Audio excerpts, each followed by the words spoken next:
Hello guys, ഞാൻ അമ്മു. അപ്പോൾ എല്ലായിടത്തും അങ്ങനെ ഫുള്ള് മഴയാണോ? ഇവിടെ ഫുള്ള് മഴ കാരണം വെളിയിലോട്ട് ഇറങ്ങാനേ പറ്റുന്നില്ല. പിന്നെ മഴയൊക്കെ തോർന്നപ്പോഴത്തേക്കും ഒന്ന് അമ്പലത്തിലോട്ടൊക്കെ ഒന്ന് വിസിറ്റ് ചെയ്തു. ആണ്ടിലും ആവണിക്കൊക്കെ ഞാനൊന്ന് അമ്പലത്തിലോട്ട് പോകുന്നത്. പിന്നെ എന്താണെന്ന് വെച്ചാൽ ഞാൻ പുതിയതായിട്ട് ഓഫ്ലൈൻ ക്ലാസ്സിന് ചേർന്നിട്ടുണ്ട്. എല്ലാം കൂടെ എങ്ങനെ കൊണ്ടുപോകുന്നതെന്ന് എനിക്കറിയാൻ മേല. എന്നാലും ഒരാവേശത്തിന് ചേർന്ന് നല്ലവണ്ണം കൊണ്ടുപോകാൻ പറ്റുമെന്ന് ഞാൻ വിചാരിക്കുന്നു. പിന്നെ ആഴ്ചയിൽ 2-3 ദിവസമേ ക്ലാസ് ഉള്ളൂ, അതുകൊണ്ട് വലിയ കുഴപ്പമില്ലാണ്ട് പോകുമെന്ന് വിചാരിക്കുന്നു.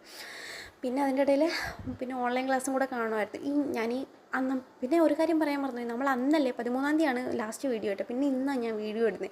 ഈ 2 ദിവസത്തേക്ക് ഞാൻ ബുക്ക് തുറന്നിട്ടേ ഇല്ല. 15-ാം തീയതിയാണ് ഇന്നാണ് ഞാൻ ബുക്ക് തുറക്കുന്നത്. അതാണ് സത്യം.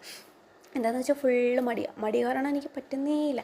ഈ 2 ദിവസത്തെ ഗ്യാപ്പ് എന്ന് പറയുന്നത് ഈ 2 മാസത്തെ ഗ്യാപ്പ് 2 മാസത്തെ ഗ്യാപ്പ് പോലെ എനിക്ക് തോന്നുന്നത്. അതാ പറയുന്നത് എല്ലാവരും ഈ കൺസിസ്റ്റൻ്റായിട്ട് മുന്നോട്ട് പോകണം, ഒരു ദിവസം പോലും മാറ്റി വെക്കരുത്, ഒരു ദിവസം അരമണിക്കൂറെങ്കിലും മുന്നോട്ട് പോകണമെന്ന് ഇപ്പം ഞാൻ മനസ്സിലാക്കുന്നു. പിന്നെ ഇത് കാണുന്നവരൊന്ന് സബ്സ്ക്രൈബ് ചെയ്യണേ, ലൈക്ക് ചെയ്യണേ, കമൻറ്റ് ചെയ്യണേ. Thank you, by.